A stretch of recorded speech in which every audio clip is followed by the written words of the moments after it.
Hi, welcome to the Pints and Polishing Podcast. I'm Marshall. That's Nick. You can find us at hyperCLEANstore.com. Best way to go interact and look at the products. Go grab some stuff, as many have grabbed the new Impress. Great to see. Thank you for everybody that picked up some Impress this weekend. Or go over the hyperCLEAN Specialist group there on Facebook. You can interact, ask questions, talk through with all the different guys, and be a part of the community pub that we put out there every other Wednesday night inside of that group. So look forward to seeing everybody there. Nick, let's do some buy and sell. I'll let you do the honors. All right. So I'm going to buy this week. So we're real big on practical jokes in my house. My daughter just turned 3, and she got me pretty good yesterday. So first of all, for those that don't know, I'm lactose intolerant. Now, I can eat some things with lactose in it, but, direct like milk is like a no-no. So I was out and about. I come back. She goes, I made these treats. And I'm like, oh, okay. Look around. I'm like, man, looks like these have milk in them. She's like, no, they don't. I'm like, okay. And she knows, by the way. She knows I can't drink milk. She makes the comment all the time. So they're delicious. I eat 2 or 3 of them. I'm like, I know there's milk in these things. Last night, I can't explain to you the pain I was in. And I go, and she goes, but Dad, it's a joke. And I'm like, wow, talk about things backfiring on me. I mean, dude, I was like, sick isn't what you get, but it was like, I was so uncomfortable. And so I'm putting her to bed. She goes, Dad, that was a great joke, wasn't it? And I'm like proud, but also like, oh shit, what have I created in my household? And at 3 years old, I think I've created a monster. So I'm going to buy that she pulled off a great practical joke, but I got to tell you, not a real comfortable 12 hours for me after that. But they were good, huh? Snacks were good? Yeah, they were delicious. They were delicious. But it was, what's that? Dude. And if nobody, I'm sure somebody out there is lactose intolerant. When you eat a food that just doesn't agree with you, boy, oh boy, not the best 12 to 15 hours of your life. Yeah, some Hershey's, huh? Well, it's not quite like that for me. It's just like you just feel so bad, like you're keeled over, kind of like get these pains. I'm like, oh my God, this kid. So there you go, 3-year-old pulling a practical joke on me, and so I'm gonna buy. Good joke. It's a great joke. There's a lot of other jokes we could say right now, but we'll go ahead and refrain from it. So, exactly. All right, I'm drinking today Sierra Nevada Hazy Little Thing IPA. It is a fan favorite, a community favorite. So sipping on that, enjoying it, and I'm buying also, and I'm buying because we finished it off this weekend. I really did enjoy the first series of episodes of the show One Piece. Right now, this is very interesting. Yeah, it's probably not yet for you. It's more pre-teenish to teenage, right? Like that's how I got looped into it to watch. And so what I really enjoyed about it was the videography. If you can remember, for me, Breaking Bad was I really dove into the story because of the way they changed their camera angles and the way they recorded stuff. And they put you into the story a little different than that traditional. And so inside of their videography, I really like what they do. They change up. They use that background blurring randomly. It's almost like these guys are on their cell phones. Like they do some really interesting things. Plus with the way the costumes are and everything. It's just a really great story, right? So I'm all in. I love everything about it. It's been really great to watch. And I encourage anybody to go watch it, right? So the interesting part about it and about the show is anytime you are drawn in, usually it's about a story of somebody on this journey, right? Like for me, the very first times I got drawn into a journey type story was Lord of the Rings. Gosh, I mean, right? Like those were hours and hours of a journey. And so this guy's on a journey. You know what his journey is? To become the king of the pirates. Okay. There you go. Yeah, fun, right? Fun time. There's a kid. He wants to be a pirate. And it's a great, fun story. Well, anytime that you have a dream, then they do these I mean, sometimes they're like 10 seconds long where they're just sitting there staring at his face and he's got that glimmer in his eye, if we can remember, right? Anybody has a hope or a dream, they catch these Yeah. moments and they latch on. So it's interesting. I get a phone call this past week that kind of ties into that right there. And you kind of wonder, well, why now? Is it because of where we're at in the state of, listen, every UPS or, truck driver that comes by, well, how's everything? Right? Hey man, we're doing great, but I hear it's pretty brutal out there, right? Like, are people creating these dreams right now because there's a need? Or do you think there's all these times, because we're going to see this, right? Inside of detailing. Hey, I want to quit my job and I want to start a detailing business. Is it because of the time of the economy of where we're at right now? Like, it's got to be a big part of it, don't you think? Yeah. I mean, people always romanticize starting a business, right? But the problem is a lot of people don't have a business idea. Like saying you want to start a detailing business is not a business idea. It's just an idea.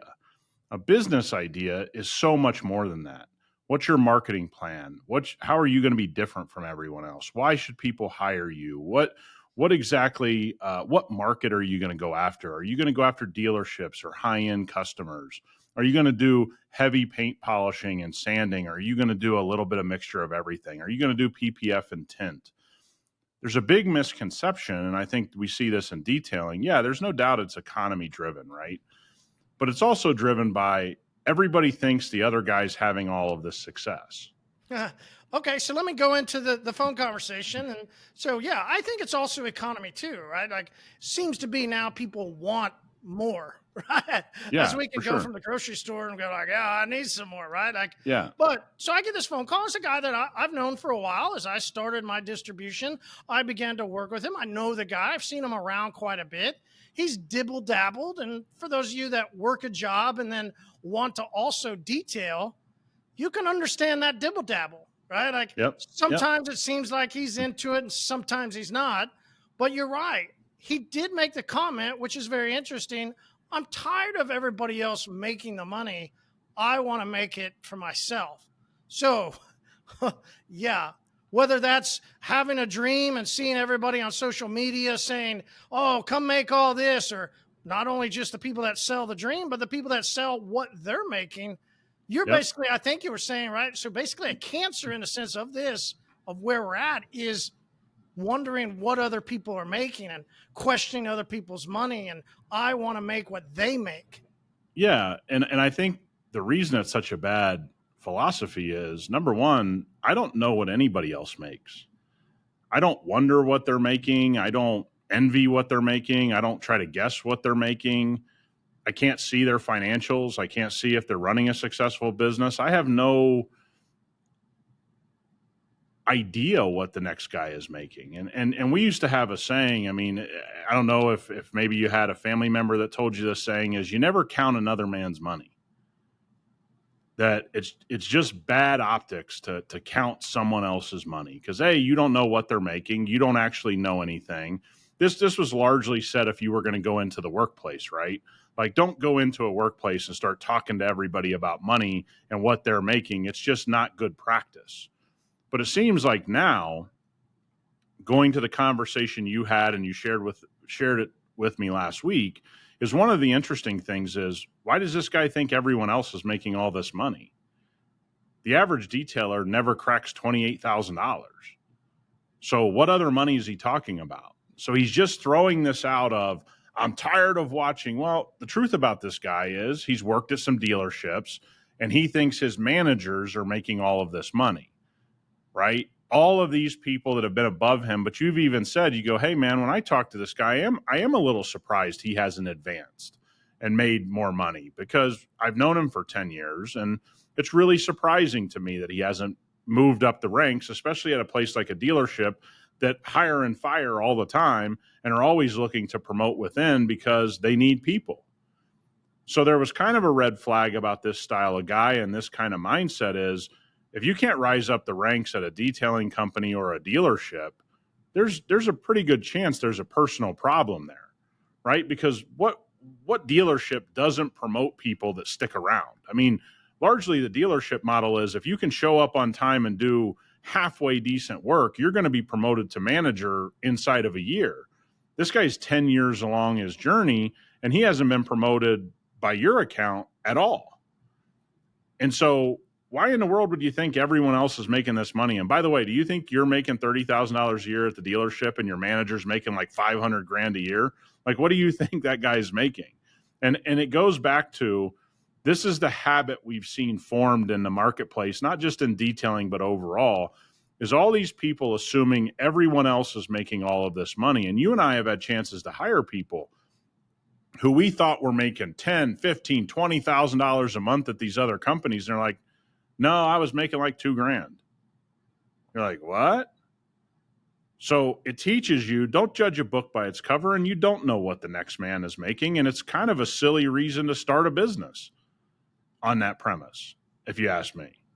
All right, so I agree. It is silly, right? Like, because you want to not have somebody else make money with you, right? Like, that is one part of people that I've always found to be interesting, right? Like, if you find people, whether it's a location that you work at or whether it's people that work around you, right? Like, finding people that want to make money with you.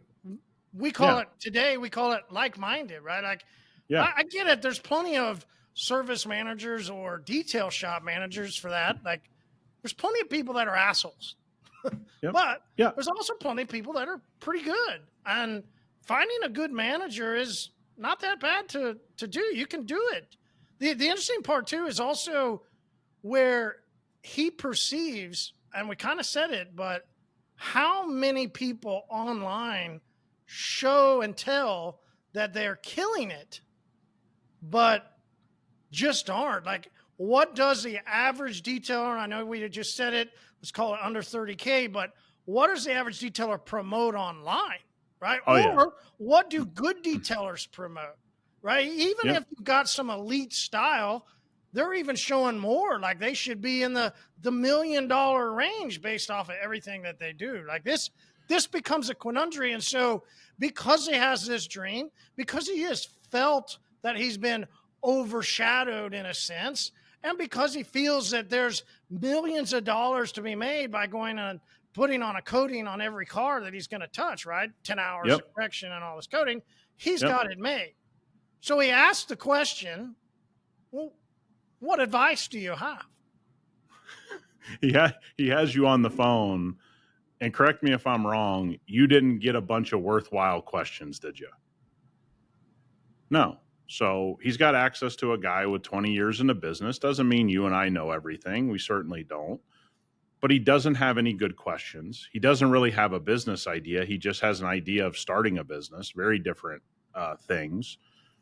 And he has this really negative viewpoint of everyone's making all this money and it's time for me to get mine. Okay, man, I'm on board with that. But again, what proof do you have that all these people are making all this money? Because I can probably go into Tulsa and tell you, you got what, maybe 2 or 3 elite detailing companies max.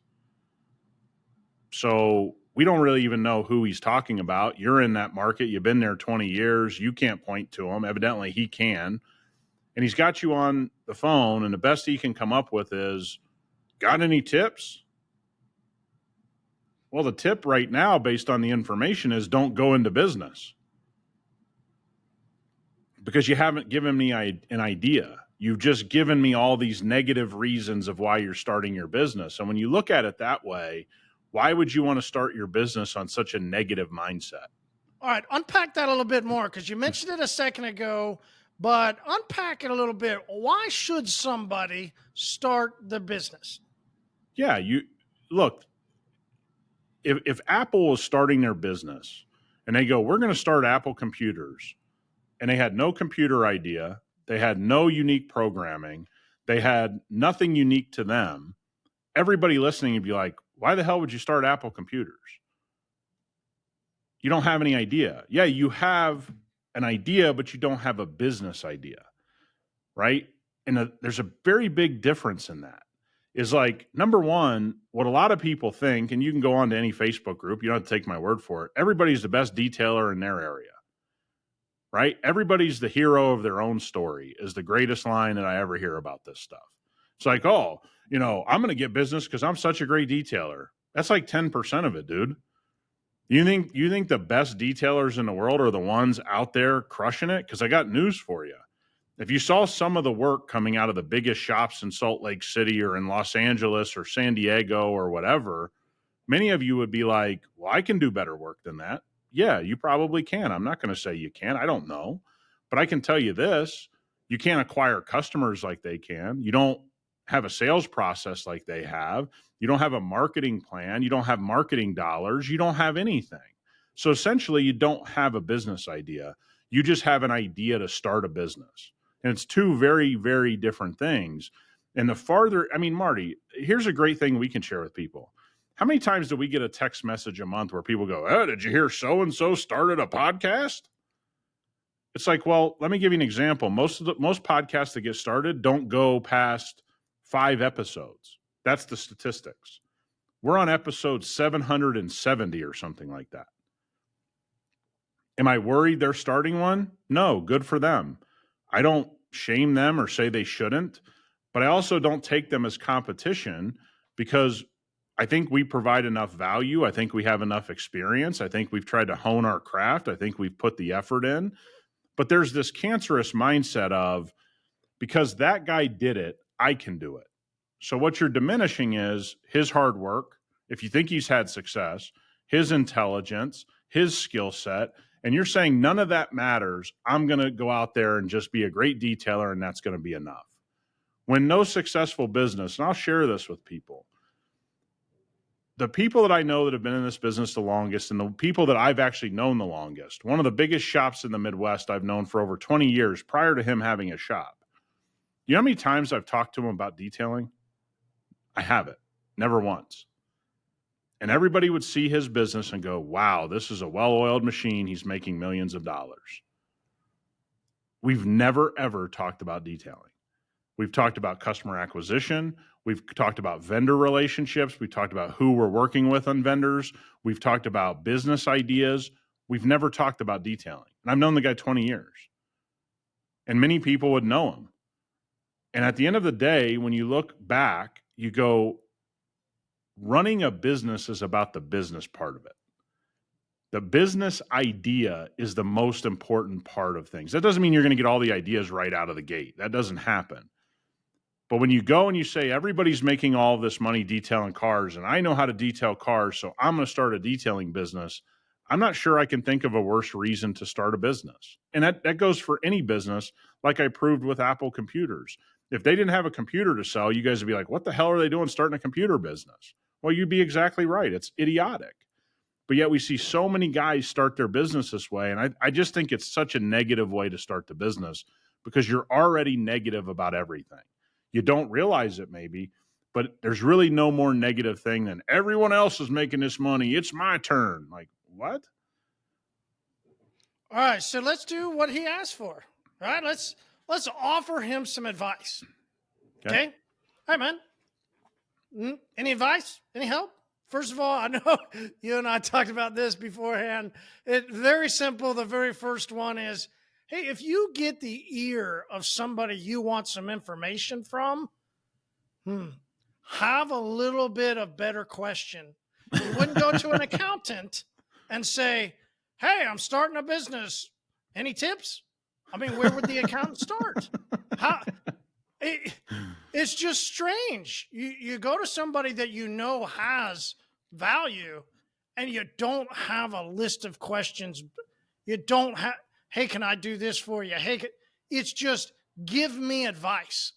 Yep. And you're already putting yourself behind the 8 ball with one of the most important things in business is that you don't understand relationships, right?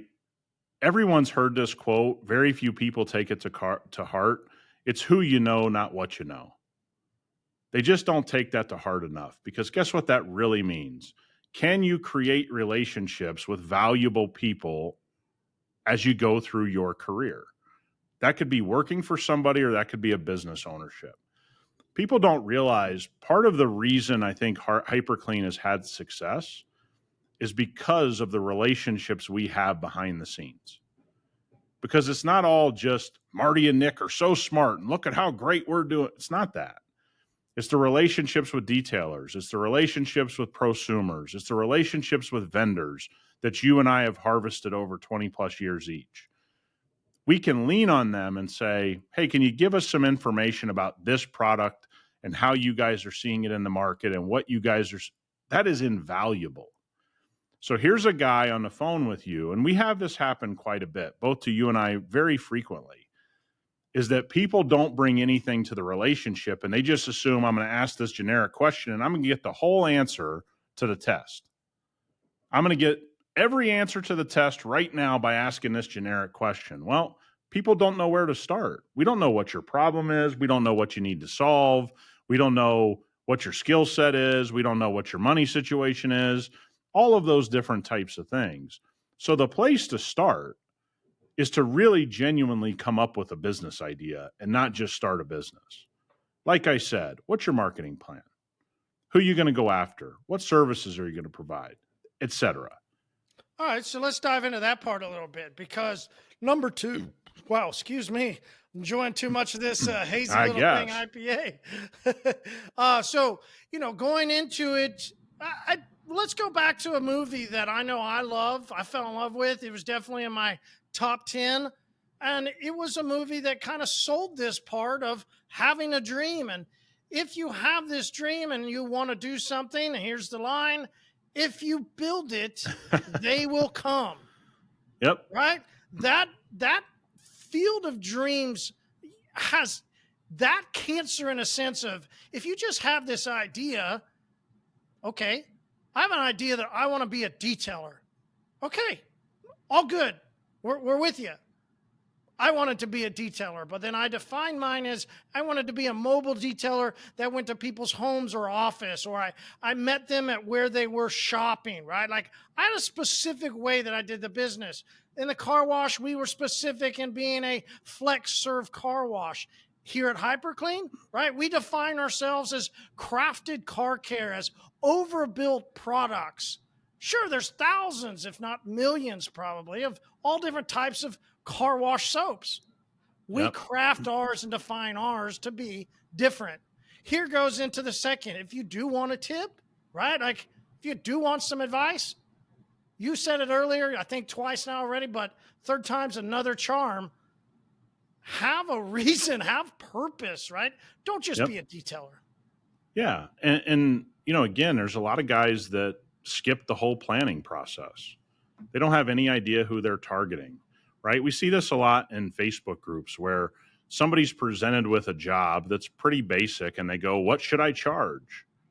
I mean, that's probably the biggest cancer we see out there. Oh, I had this customer call me for a one-step polish and a 1-year coating. What do I charge? Why are you in business? I don't mind that you have to start somewhere, but I don't know your cost. The people online don't know your cost. We don't know what your area is. You're supposed to know that. And as we look around the world, what we realize is the vast majority of people start off on a failure track because there's absolutely no plan for anything. There's no plan for what my packages are, what my marketing is, who am I going to target, why should they buy from me? All of these basics that every business in the world, from the largest businesses on the planet to the smallest businesses in the world, they all have to answer the same questions. Apple has to know who's going to buy the iPhone and why they're going to buy it before they release an iPhone. Why would you be different? The most successful company to ever exist in the world has to answer these questions. But, Steve the detailer or Nick the detailer doesn't have to answer those questions. I'm just a good detailer. That's enough. I'm not going to do that type of work. I'm above it. Cool, man. I don't have any problem with that attitude. And we certainly take that attitude now at VR. There's certain things we're not going to do. But I also put 13 years into my business to get there. You're at 0 years and 0 months. And you're already telling me what you're going to do and what you're not going to do. But you can't tell me what your entry-level package costs on a one-step polish and a 1-year coating or a 2-year coating or a 5-year coating for that matter. You don't have a business idea. You just have an idea. And there is nothing that's going to set you on a path to failure quite like that, because you have to answer all the same questions that I have to answer today at VR, that we have to answer at hyperCLEAN, and that Apple has to answer, and Chevron has to answer, and all the biggest companies across the world have to answer. And so just being able to detail a car is not a skill set that you can rest your business on. It's the least important part, plain and simple. And the third one is one that we say nonstop, right? We could always, you'd hate to use the word beat it, right? But you could beat it as much as you possibly can, is finding like-minded people. But I have to say this is very important because I understand this guy, right? Like we've said, Sure. I've seen him dibble and dabble. I've seen him around, and I know who he, sometimes back when I would distribute to him, he would use me. And then I know at some point in times, some other people he would use. And most detailers don't have a single problem with that. And even over the past years, I could look up into the account and I could see his order history is very minimal. Well, that's hard for you to say. You're a chemical company. Like, why in the world were you? Well, it's because if you're going to take the time to call somebody that you think knows your answer, why have you not been a part of what they've been doing over the past 10 years, 5 years, 1 year, 1 month? Yeah. Right? Like, go be a part, find somebody and have a community. Big reason why we use this word, and be a part of people that are of like mind. That's extremely valuable for not only this moment where he could have called me, but also, Nick, the long term. What does it mean? I know as you have people that have come and sit down in your office, I know as you've been around a long time, what it means for you to be around people, to talk to people. Relationships in 2010 are vastly different than they are in 2023. Vastly different than they were 5 years ago. Yeah. When I started, one of the things people don't realize, when I started, you always had reps calling on you. You have that, in your career, where the rep was told to talk to everybody in their area, right? Hey, if somebody's detailing cars and you're selling chemicals, you're talking to everybody. That was 2010. In 2023, what people don't realize, and I'll kind of relate this to paint protection film, they're actively being told only talk to the right people. So think about in a 13-year span how the rep has changed, where if you had a rep in Tulsa, Oklahoma, repping this certain chemical brand, they were going to call on you every month regardless.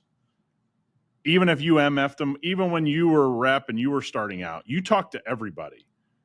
Today, the rep is now being told, hey, we only want to be in business with the right people. I know there's several film companies that are pointing to a certain chemical company out there and saying, if that shop has that ceramic coating company on their profile, you are not to visit them, because they've had the worst experience with those. And by the way, you'd be real shocked what ceramic coating company that is. It's not one many of you are thinking about, I can tell you. But they're being disqualified because of the brand they've chosen to be involved with. The reps would have never done that 13 years ago. So now in my career, in 2010, I had a relationship with every rep because they were all being told to call on me. Today, if I have relationships with reps from multiple companies, it's so valuable because I know they're not going to go call and tell people the information at another shop. Specifically, a guy I had in here last week, I said, hey, have you visited so-and-so? He goes, dude, he's such a nightmare, and we're getting complaints directly to us from his customers. I will never visit him again. So think about this guy's behavior has now cut him off from the valuable information that this guy has by traveling the entire Southwest and West Coast as a whole. He's cut off from the information. I'm not cut off from the information.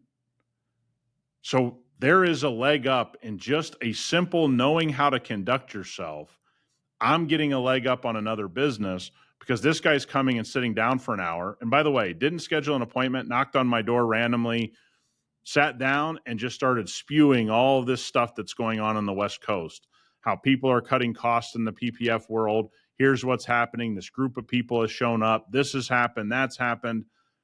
Great information for me. I'm not saying it's all pertinent to me. I'm not saying it's all for me, but I now have a relationship that somebody in my city has been cut off from because of how he's treated the relationship. That was not happening in 2010, as you know. Every rep was calling on everybody they could get their hands on, and now they're being hyper selective. So getting cut off from information is one of the worst things that can happen to you in your business. And think about how this guy started a relationship with you as he's starting his business. Are you inclined to really jump on the phone and help him after he had such a rough phone call, no value, no thought process? He's now going to be judged by that interaction because you're a human being, and that's what human beings do. They can only judge the action that they've just seen. And there's so many guys that aren't investing in the relationships surrounding their business from the start to guys that are 10 years in, and they don't realize that their competition's getting a leg up simply because they're good to do business with. And it ain't that hard to be good to do business with. It's not rocket science. And I mean, let's talk some realism inside of hyperCLEAN, right? And inside of what we know, those that go into the specialist group and interact, right? Let me unpack that. Let's clarify that for a second. Doesn't mean those that go in and blob a video and be like, look at me. And it doesn't mean those that go in and tell other people always what they should do. Okay. I mean, people that ask questions, people that give feedback, people that are regularly inside of helping others with a like mind, right? Community, a specialist group, being there active. You and I notice, you and I see. So when we know somebody needs something or we know there's something going on, there's some people, well, they rise to that top because we have seen them. We know that they're active. We know that they're wanting to be of like mind with others. So they always get more. Right? They always get access or they get the privileged information. And let's revert back to a guy that I had said called me previously, and we had talked about he was quitting his business to become a trainer. He had no clue that the economy was having an issue. He had no clue of all the problems because he got into quote unquote business with people that didn't offer him all this ability and access to information. Yeah. And here's a weird thing. The people that take stuff like the specialist group or whatever community thing you could talk about with any business, when you see people actively trying to help one another, going in and asking for help, hey, I had this pop up, hey, check out what I'm working on, just genuinely being a good person, we can go and look at order history and say, when this guy started, he was doing this. Look at how much he's ordering. Look at how much his business is growing. We can get word from them from text messages. There is a direct correlation that we see from people in the specialist group participating, offering good information, being genuine, their business growing, to these other people who may not be operating that way. And we'll get a text message, my business is sinking, my business is struggling, can you help out? We see it all day long. We know the people continuing to go and do great things in their business, and we're not taking credit for it. I mean, it's not like we're always in the specialist group providing all this information. The community of people are. Here's what's the craziest thing. People would be shocked at the correlation of people participating in that group for the last year, 18 months, that we can watch their business go through the roof, and we can see other people that misuse it, don't participate, and their business falling like a rock. And that's what you're getting at, is that when you start to build this network, right? There's this old saying, your network is your net worth, right? You're going to be able to predict somebody's net worth by the people they hang around with, the people that they develop relationships with. Are they around toxic people or are they around successful business people? I can say this, I'm not sure I'd have any success at this point in business ownership if I wouldn't have let go of certain relationships in my life that weren't serving my business, and didn't start new relationships with successful people. I think that's one of the most important things I did, whether it was subconsciously or consciously, or I knew what I was doing. I just knew I wanted to be around successful people. I knew I wanted to be around people that wanted to grow. And whether they had a lot of money at the time, it was more of a mindset I was searching out. Are these people trying to get better? Are these people trying to make more money for their business? Are they trying to have more success? I think one of the craziest things people don't realize is who you follow on social media. I can almost predict if you're having success or not. If I could go into your followers, I can pick out, is this guy having success or not? I really believe that. Now, I don't have the time to do that, but I believe it's as simple as that. I believe you think it's as simple as that. Surrounding yourself with good people is the most underrated thing we see, I think, in the detailing industry as a whole. I mean, it's just not properly rated. Like, people just don't take it seriously enough. And honestly, today in my career, it's probably the thing I take the most serious. I mean, I would say from hyperCLEAN to VR, that's what I take the most serious. And look, you and I have also cut a lot of people off. We've gotten off 4 phone calls and we're like, dude, this guy doesn't have it. We can't be in business with him. We got to go. Think about that. That somebody's not worthy of us being in business, not because of us, but because of how they carry themselves, how they do business, how they conduct phone calls. Not hyper serious things, but if you can't carry yourself properly and you can't develop relationships, man, business becomes almost impossible to have success. Mm-hmm. Yeah, very true. Okay, so let's get into a couple other things, okay? Because, we want to talk, which I think would be fun sometime, and it kind of goes back, and we kind of say it jokingly here at the end of this part of it, but, all this summed up in, all right, Nick, let's go start a concrete company. Yeah. I mean, we could have a crazy idea like that, but you and I have no idea about concrete.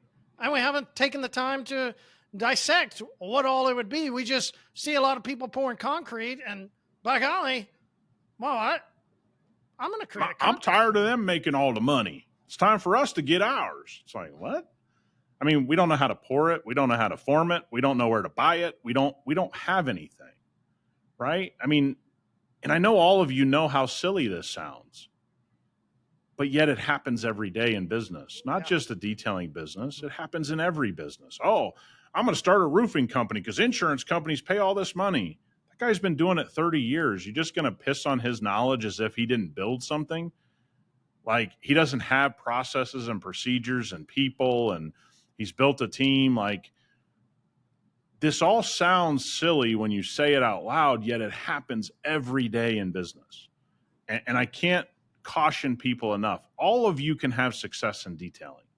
That's one thing I believe after being involved with hyperCLEAN and being exposed to so many people.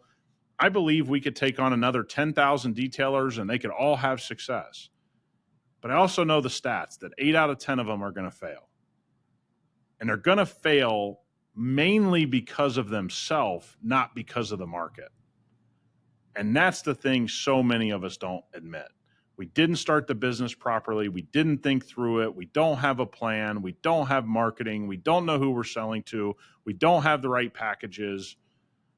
We don't know what we're doing, and that's okay. But maybe it's not the right time to start until you can start answering some basic questions, because the Marty and Nick Concrete Company, I can promise you, not going to do well. We may figure it out, but stats say we're probably going out of business pretty quick.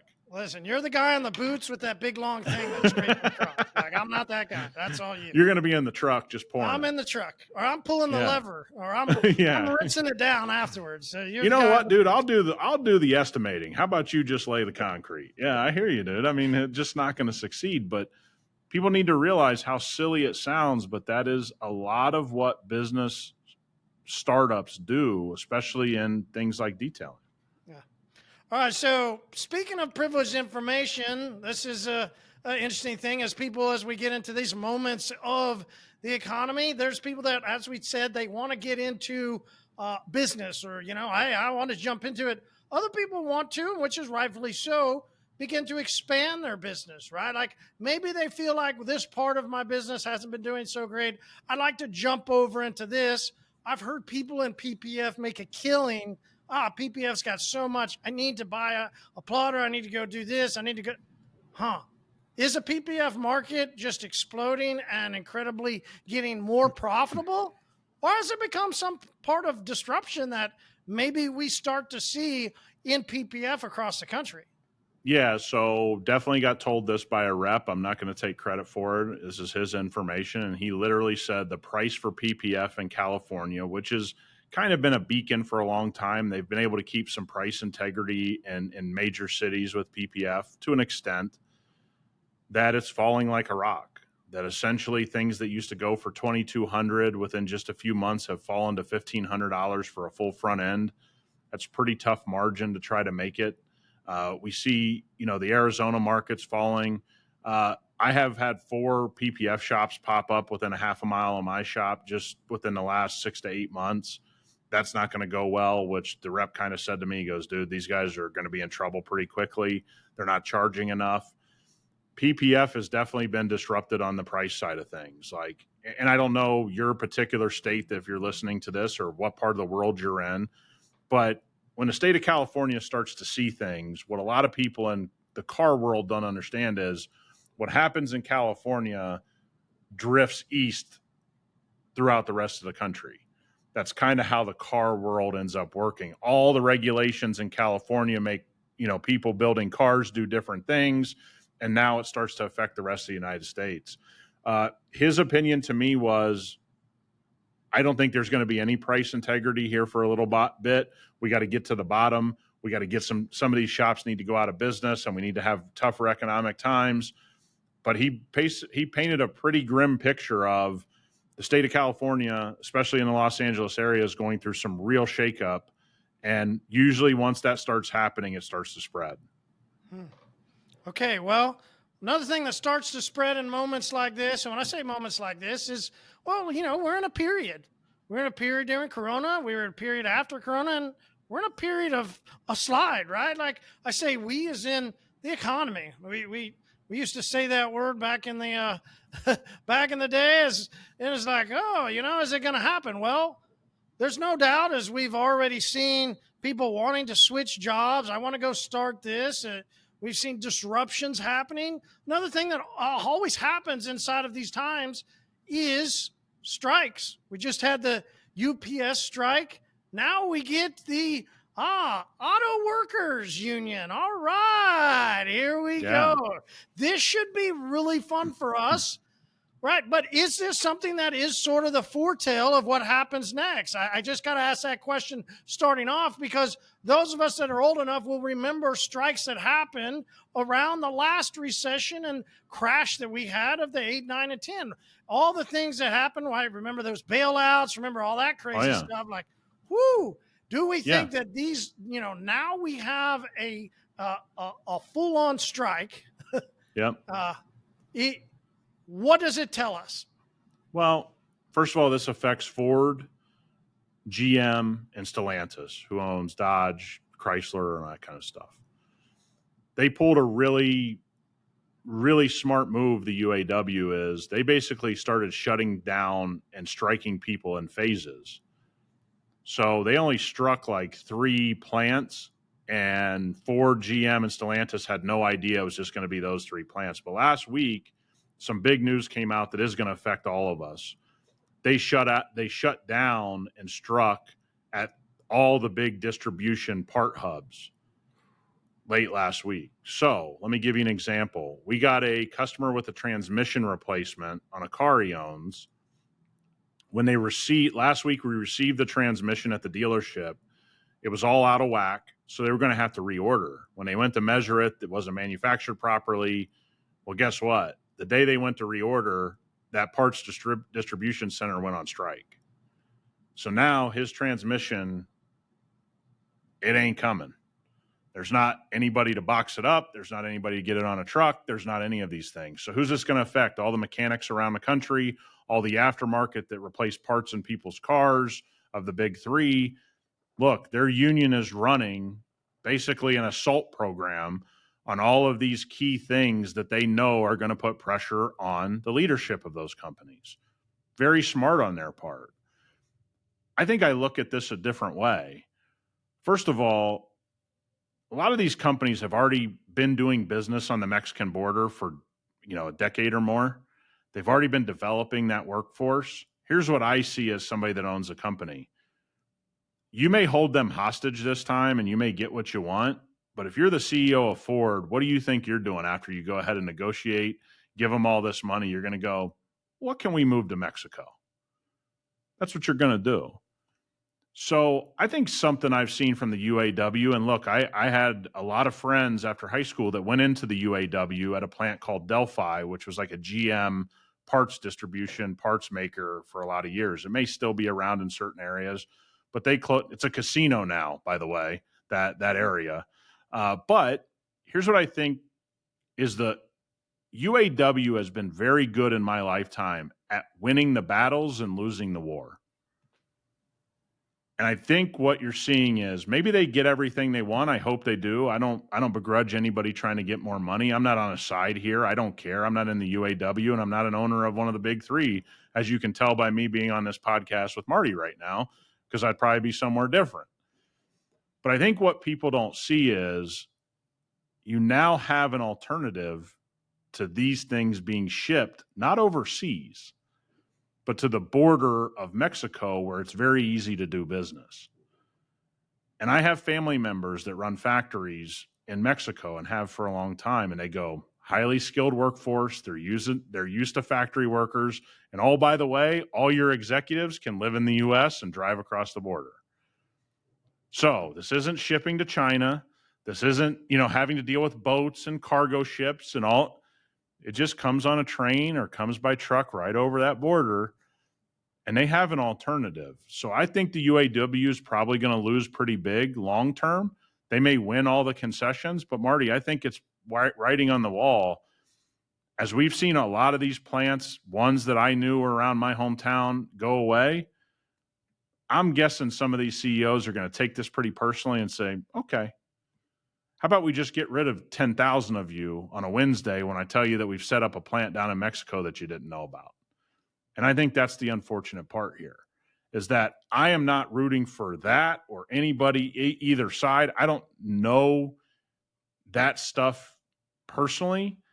I know what those companies have been doing, and I would assume they're going to double and triple down pretty quick to get this stuff moved out of the United States. Yeah, it's interesting that Ford's commercials, right? Lately, all their commercials have been, we're doubling down on America. Sounds good. Right? Until you can't build a car, and you haven't been building cars that well for 5 years, 4 years, right? Like, at the end of the day, you're not going to hold everybody hostage. Those with the gold make the rules. And the gold is with the shareholders and the executives. And you may get them now. You may win and you may get all the concessions, but guess what? Your pension's not going to be there if the company's doing business in Mexico. The $30 an hour you want is not going to be in Mexico. It's not going to be in the United States. They're just going to hire someone in Mexico. And you have a workforce that all of these companies, from Sony to big industrial names like Emerson and GE, they've been training those workers for decades. So they know how to work in a modern manufacturing way. This isn't 20 years ago. And so I fear that what's going to actually happen is they're going to win some kind of battle here, but the war is going to be lost. And I think that's what they've been dealing with my entire life, to be honest. Well, so is it a part of what we could see in the future of, do we think there's going to be more problems in the car market, right? Like, if this was something that happened, in the last recession, is this a foretell or is this just coincidence? No, it's a result of everything, right? A lot of auto workers took a haircut in 2008 and 9 to help salvage their jobs, and the automakers staying in business. They almost all had to be bailed out during the last recession because of their exposure to all the financial stuff. I think here's where we're at, man.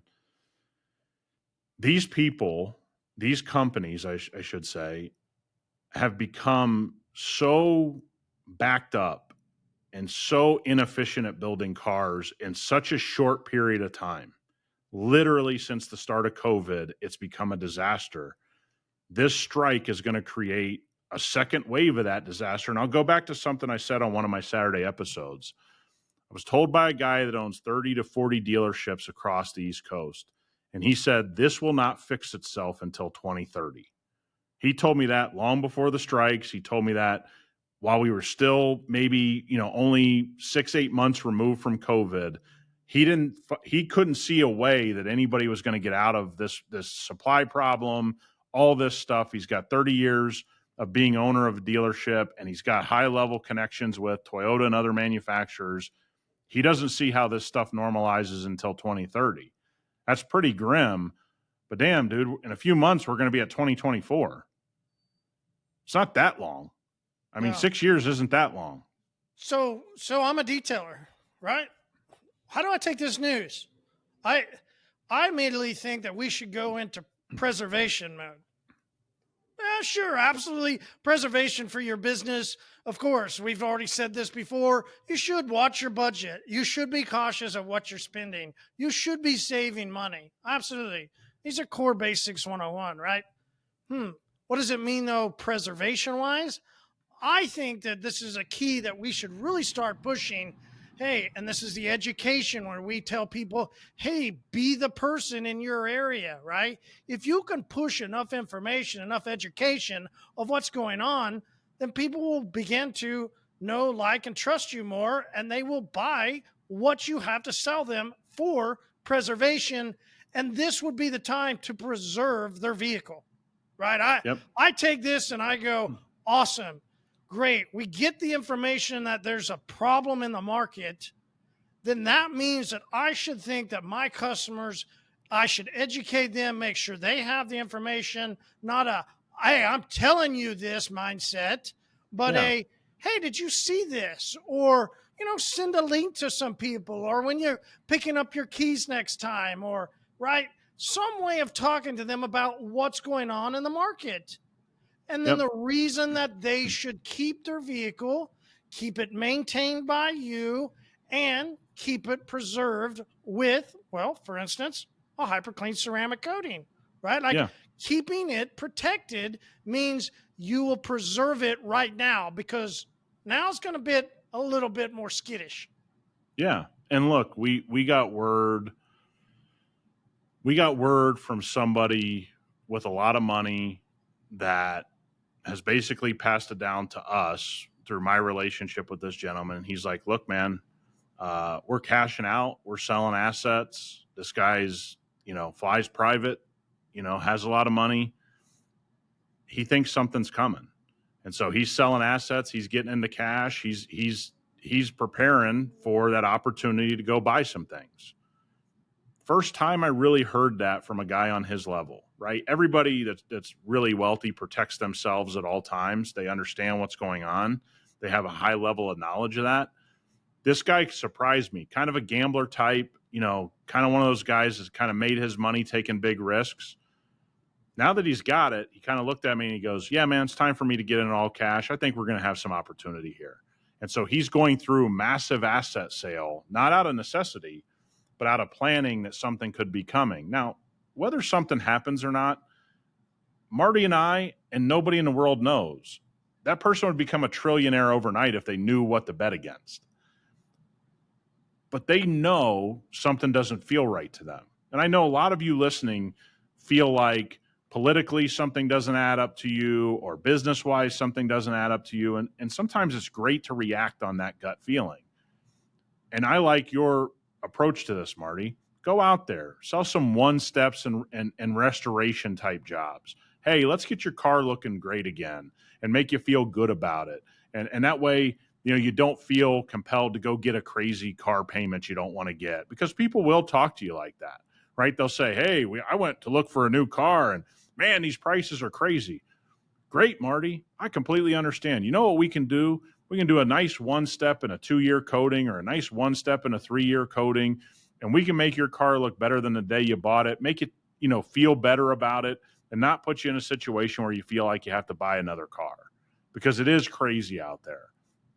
But I've been telling rich or middle class or people that talk to me about buying a car all the way through COVID to now, hey, man, there's some people that have endless money. They don't give a rip about the market. Buying a $350,000 car is not a decision for them. For a lot of people, they were looking for information. They were looking to tap into it. And there was a big leg up for us during this time because I kept people out of some bad deals. Some other ones went ahead with some bad deals I advised them against, and they're regretting them. It is what it is. I have a guy right now that owns a bunch of Porsches that thinks that the market's never going to be better for him to sell a bunch of Porsches. He went and cashed out. He's like, hey, man, I'll get one on the next one. I'll get it when it makes more sense to me, but I think I'm going to see this market fall a little bit. I got no idea if he's exactly right, but here's a guy that has the money, and he's like, it's time for me to take a little bit off the table. And so I do think you take things like this strike and the UPS noise and the political stuff, wherever you fall on that, and you got to listen to your gut a little bit and say, hey, going to get my expenses at my home in line. I'm going to do a few things, but then I'm also going to sell to people, hey, man, the market's crazy. What a great time to preserve your car. What a great time to bring it back to life. And I think there's a huge opportunity for detailers here because I know for one thing, in my life, I've never seen so many different classes of people not wanting to trade in their cars in my entire career. There's a lot of people that are just like, I'm not doing it. They're not getting me. I'm not paying that. I mean, I have never seen that in my career across so many like wealth classes that I deal with. It's been pretty amazing. So I do think there's a huge opportunity. I don't think it's a negative at all. Yeah, a lot of great chances, a lot of great opportunities is the key word. Because while others go down, hey, that means here inside of the hyperCLEAN community, it's our chance. It's our shot. Let's go out and let's go take it. It is ours. Yep. Right. Great purposeful episode. Thanks, Nick. We'll see everybody next week. See you guys.